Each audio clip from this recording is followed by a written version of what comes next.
добрый человек? Знаете?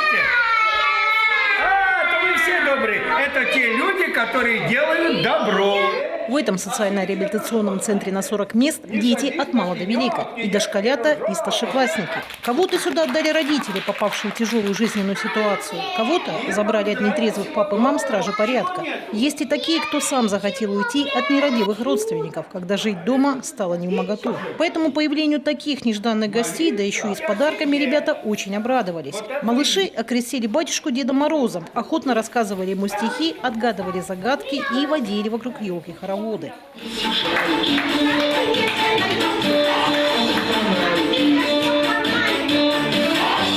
По словам сотрудников центра, здесь у ребят есть все необходимое и для учебы, и для отдыха. С дошколятами занимаются опытные педагоги, ребята постарше ходят в местную школу. В вечернее время проводится работа и с психологами, групповые индивидуальные работы, профилактические, диагностические, коррекционные, это все работа с психологами.